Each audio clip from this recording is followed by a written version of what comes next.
Meus amados e muito queridos irmãos, para mim é um privilégio estar aqui com vocês. Trago um abraço fraterno da Primeira Igreja Batista de Itabaianinha, onde eu tenho o privilégio de ser pastor há 6 meses. Eu vim de Belo Horizonte para cá, Deus nos mandou lá para Itabaianinha e tem sido uma oportunidade muito especial. Eu estive aqui na 12 no dia 14 de julho de 85, eu trabalhava na Visão Mundial, lá no edifício Via Teixeira, e na ocasião, se eu não me engano, era o reverendo Emias, pastor daqui, que me convidou para pregar. A gente fazia parte lá do mesmo grupo, e ele me pediu. E para mim é um privilégio retornar, e eu agradeço ao pastor Emanuel, ao pastor Lucas, o privilégio e a responsabilidade concedida para trazer a mensagem nesta manhã.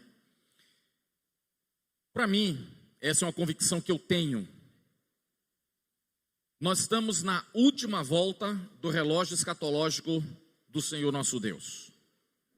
Aquilo que a gente está vendo o tempo todo é apenas o vislumbre do que vai acontecer no final. E a gente precisa estar atento a isso.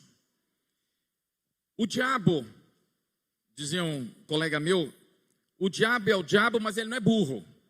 Ele é extremamente estrategista. E ele já percebeu que no Brasil não adianta fazer aquela perseguição que ele faz na China, na Coreia do Norte, nos países islâmicos. No Brasil, a estratégia é totalmente diferente. Qual é? A mistura. Em vez de ser diferente, vão ser parecidos, iguais. E eu quero refletir com vocês hoje, nesta manhã, sobre uma aliança comprometedora. Aquilo que a palavra do Senhor nos desafia a pensar qual deve ser a nossa postura em todo o tempo. Então, abra sua Bíblia ou acesse como você achar melhor. Só um adendozinho na história. Se você vai acessar pelo seu smartphone, ou seja, qual o instrumento, não faça como o que aconteceu na igreja que eu pastoreava lá em Belo Horizonte, viu, Lucas?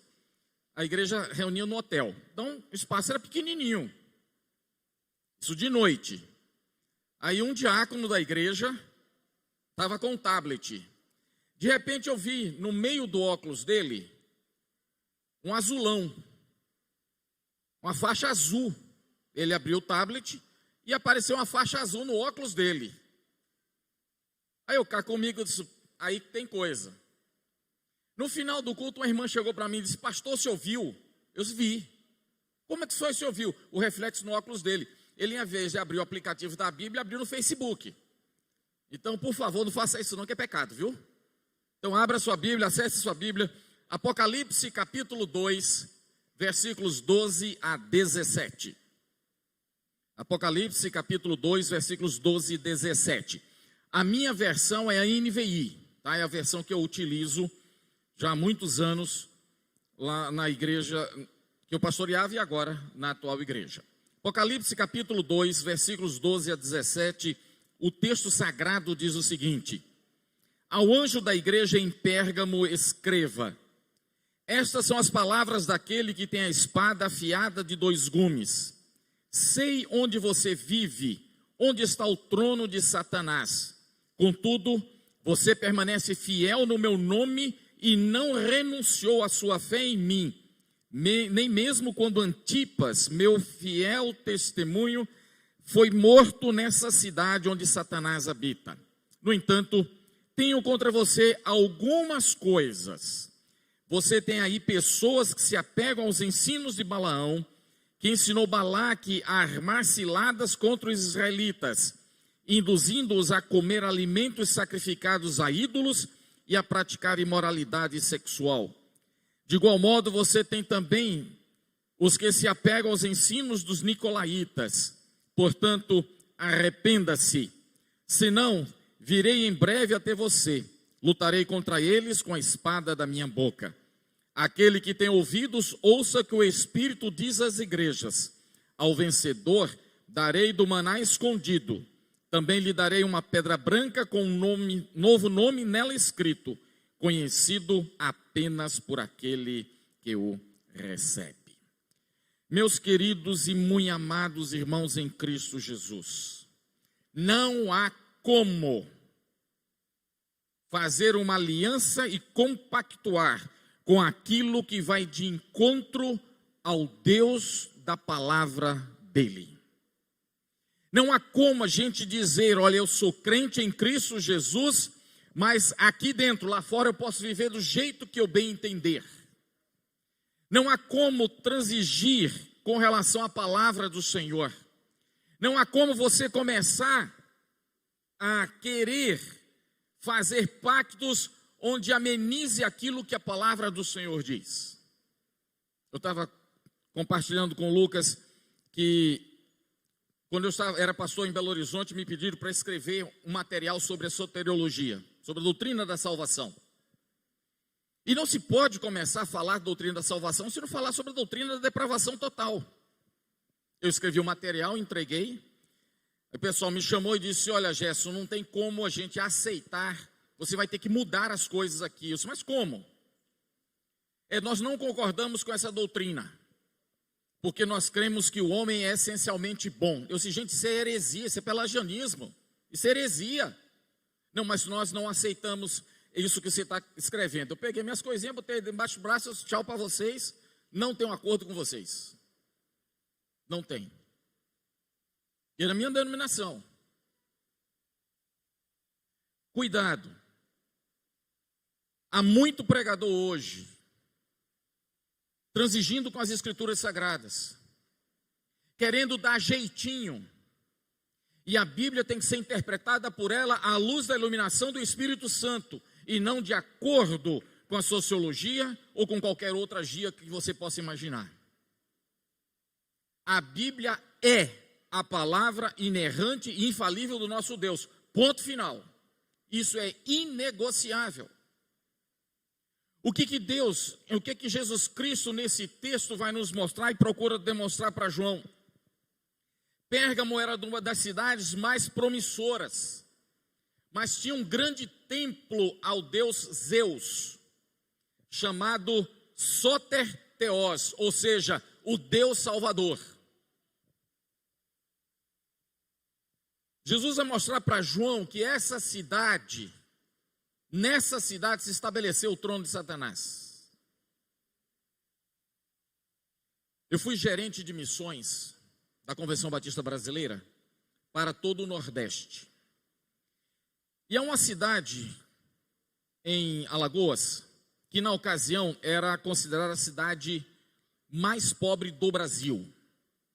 A renda média por chefe de família era 50 centavos na época. As meninas de 9, 10 anos faziam programas sexuais com os caminhoneiros a troco, literalmente, de um punhado de feijão, para tentar sobreviver. E a missionária que estava lá tentou plantar uma igreja em um determinado bairro da cidade. Um bairro que não existia um templo evangélico e que, segundo o IBGE, não existia um crente sequer morando naquele bairro. Eu preparei um material, dei para ela fazer uma pesquisa. E depois dela pesquisar, descobriu. Olhando de cima, o bairro era feito uma ferradura. Naquele bairro, era onde estavam todos os bordéis e prostíbulos da cidade, onde aconteceram as maiores chacinas na história da cidade naquele lugar. E ela virou para mim e disse, pastor, o que é que eu faço? Eu disse, vá orar. E lembre-se do que Jesus diz. Se você não amarrar o valente, você não tem como invadir a casa dele.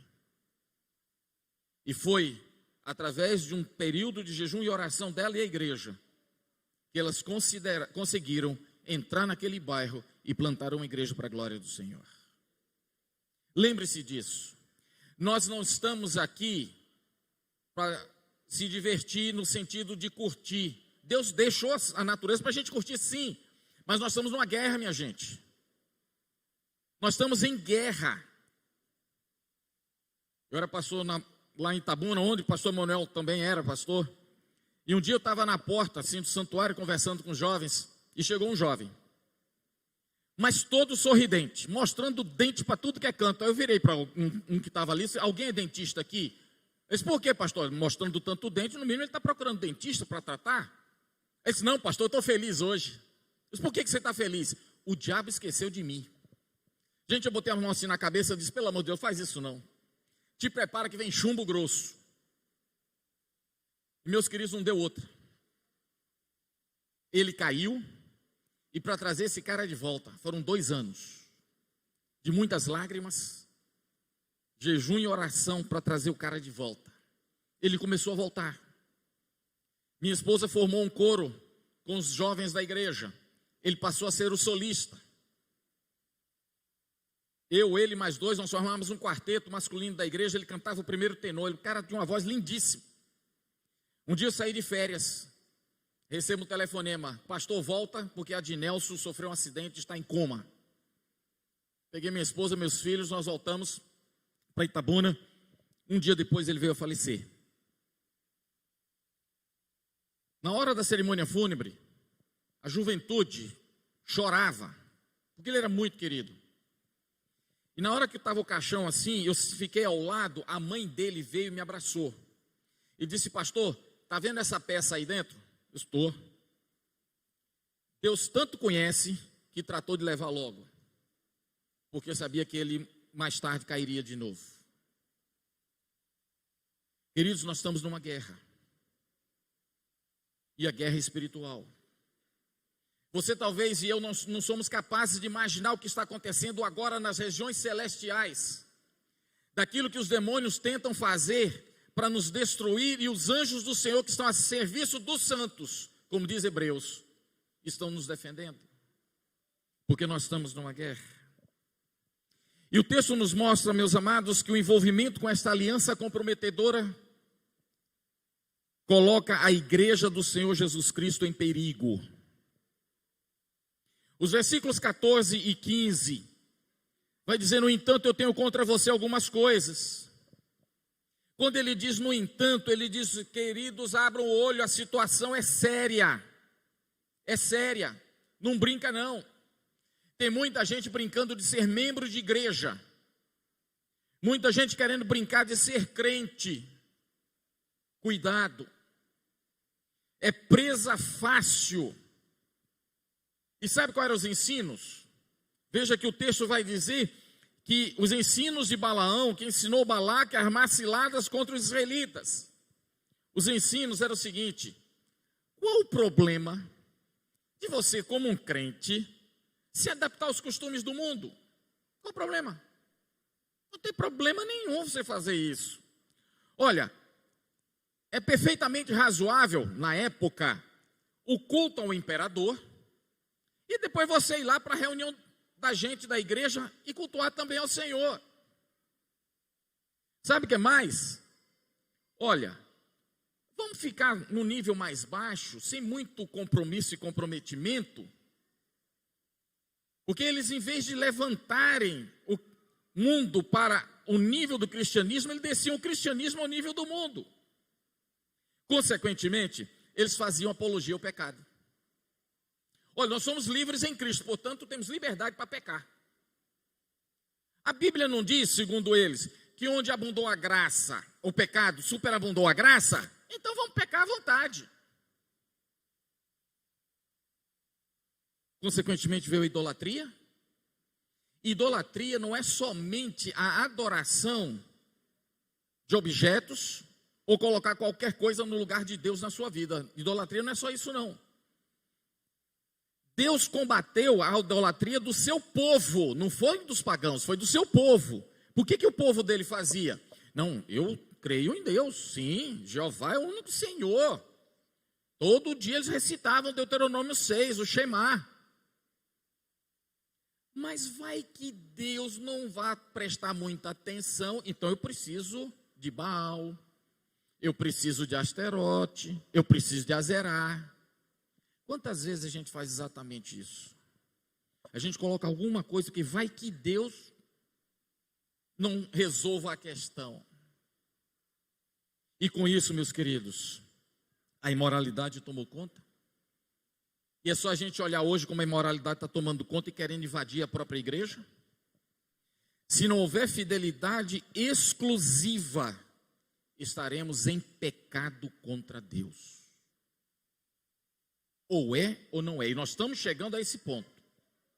Ou é ou não é.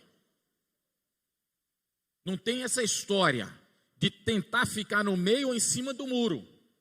Ou você está comprometido ou não está. Você pode esquentar a cadeira como for e continua no inferno. A gente precisa lembrar do compromisso, porque a proposta do diabo não é mais a perseguição, é o ecumenismo. Está tudo bem, está tudo legal. Eu disse, certa ocasião lá na igreja onde eu sou pastor hoje, que todo caminho dá até Deus. Aí um cara pulou, não, dá, todo caminho dá até Deus. Agora, para a salvação só tem um caminho. Agora, todo caminho dá até Deus, sabe por quê? Paulo vai dizer em 2 Coríntios 5,10: todos comparecerão diante do tribunal de Cristo. Todos. E independentemente do que você pense e faça, lá em Filipenses 2, Paulo vai dizer: todo joelho se dobrará e toda língua confessará que Jesus Cristo é o Senhor, para a glória de Deus Pai. Todo. Portanto, você tem que ter o comprometimento. É aquela velha historinha, talvez você conheça, mas é bom lembrar.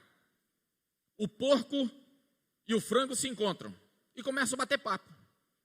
Lá pelas tantas, eles decidem formar e criar uma lanchonete. E aí vem o dilema: qual é o nome da lanchonete?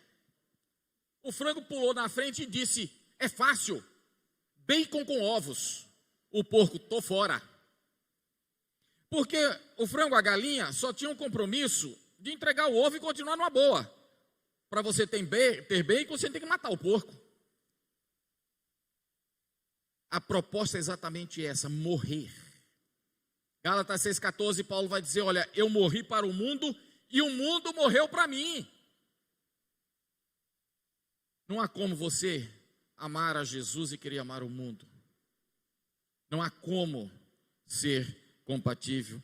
Mas, queridos, diante dessa realidade, o Senhor Jesus Cristo relembra a sua igreja que Ele tem a última palavra e não o poder mundano. Versículo de número 12: ao anjo da igreja em Pérgamo escreva: estas são as palavras daquele que tem a espada afiada de 2 gumes. A palavra final é do Senhor. Você pode argumentar, você pode imaginar o que for, os governos podem tentar fazer o que for. Cristo sempre tem a última palavra. E a última palavra dele está na palavra que ele produziu. É na palavra dele, não precisa. Eu vi um postzinho, certa ocasião, que rodou nas redes sociais, eu acho que você deve ter visto. O cara lá de joelho: Senhor, fala comigo. Aí vem uma mãozinha do céu com a Bíblia e entrega para ele: leia. Não existe revelação nova, nem vai ter revelação nova. Jesus Cristo é a revelação máxima de Deus para a gente. E o que ele precisava se revelar, e aquilo que ele queria se revelar, para que nós pudéssemos ter conhecimento, está registrado nas Escrituras. E hoje a gente vive um analfabetismo bíblico. Na quarta-feira lá na igreja, eu me diverti, eu confesso meu pecado, eu me diverti. Eu mandei o pessoal procurar o livro de Sofonias. Olha, o pobrezinho Sofonias apanhou, viu? Teve gente que foi lá para junto do Apocalipse, para ver se achava Sofonias. Eu de cá me divertindo. Depois eu confessei meu pecado. Sabe por quê? As pessoas estão mais preocupadas com a bênção do Senhor do que com o Senhor da bênção. Você lembra daquela famosa caixinha de promessa? Chegou a ver essa caixinha de promessa? Não é? Eu achei interessante que tinha algumas pessoas que criticavam horóscopo, que criticavam tudo, mas tinha a famosa caixinha de promessa. E tinha todo um ritual, botava assim do lado. Essa não. Agora essa sim. Alguém já viu caixinha de mandamento? Nem vai ver. Porque nem eu nem você vai olhar. Porque a gente só quer bênção, não quer mandamento não. Por isso o analfabetismo bíblico. As pessoas não estão preocupadas em estudar a Bíblia. Eles querem ouvir de terceiro, de tabela. Eles querem ouvir o que os pregadores eletrônicos estão dizendo. E porque eles estão falando, pronto, é palavra final. A última palavra é do Senhor Jesus Cristo, e para isso leia a sua, da nossa fidelidade a Ele. Quando Ele nos alcançou em Cristo Jesus, Ele espera que nós nos agarremos à sua doutrina, que está na palavra dEle. Os grandes homens e mulheres da história do cristianismo foram usados por Deus para nos ajudarem, mas não são essenciais para o nosso crescimento e nossa fidelidade. Para isso, exclusivamente a palavra inerrante do Senhor Jesus Cristo. A questão é, você quer ser fiel nisso ou não? Mas Ele nos desafia a duas coisas, e eu quero concluir nesta manhã. Primeiro, Ele nos desafia a assumir um posicionamento diante do ataque do inimigo. Versículo de número 16. Portanto, arrependa-se, senão virei em breve até você e lutarei contra eles com a espada da minha boca. Assuma um posicionamento. A guerra é do Senhor. É Ele que comanda e vai na frente. Mas eu não tenho que ficar de braços cruzados, sentado, só contemplando as coisas. Por isso que Paulo vai dizer em Filipenses: desenvolvei com temor e tremor a vossa salvação, porque Deus é o que opera em vós, tanto querer quanto efetuar. Fidelidade. Nesse momento tão crítico que a gente está vivendo, fidelidade. Compromisso. Não é com a denominação, é o compromisso com o Senhor Jesus Cristo.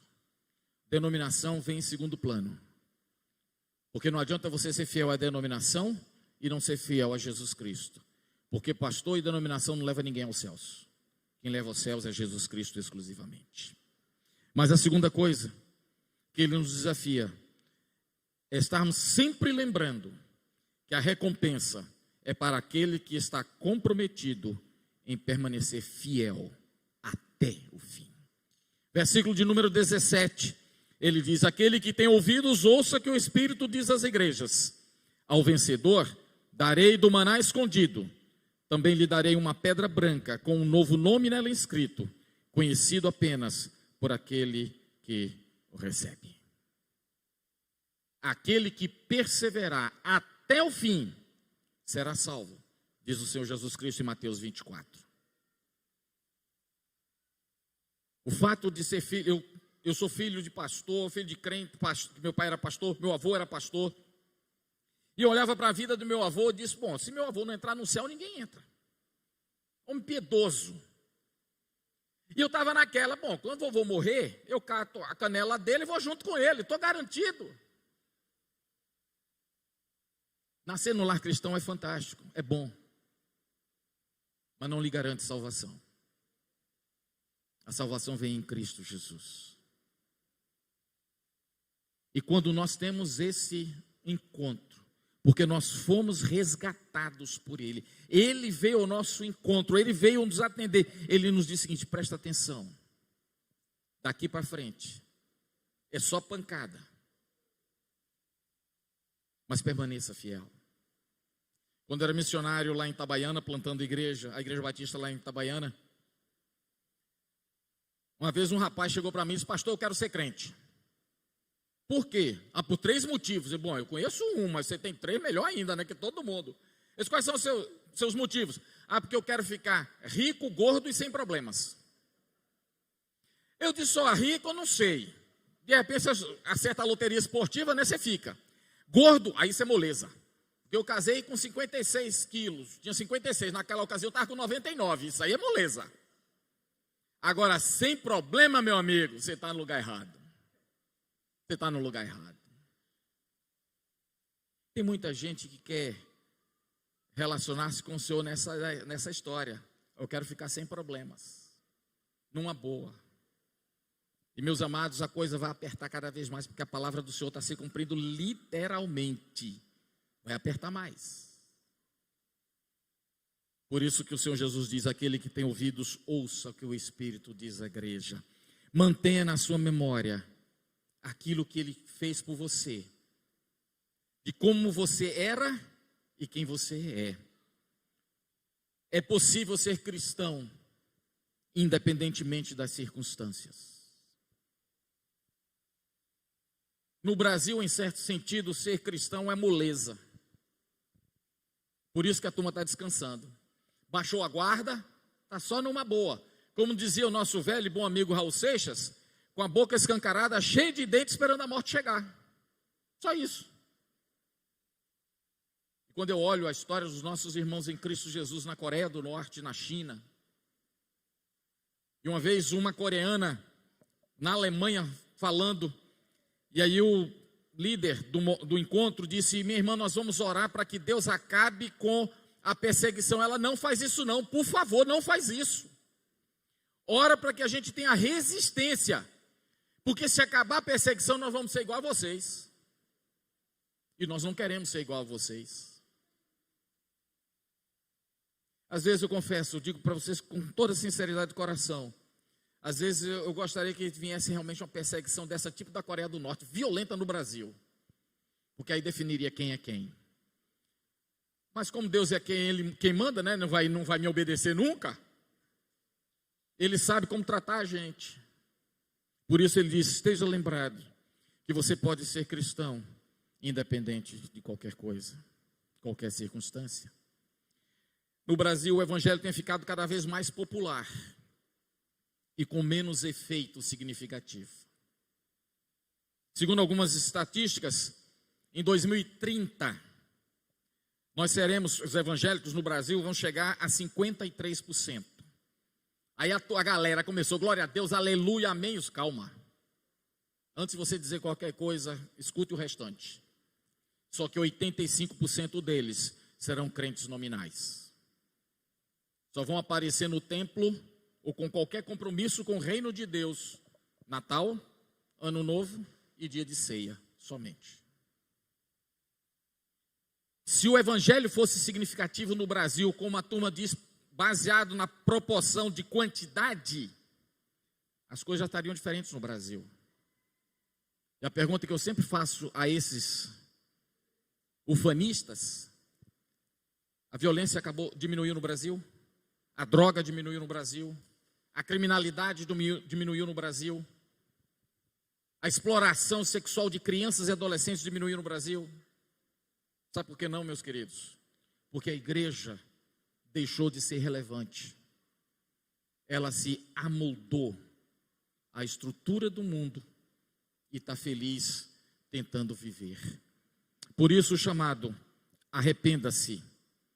Meus amados e muito queridos irmãos em Cristo Jesus, que a nossa postura seja de total compromisso com as Escrituras Sagradas e com Deus das Escrituras.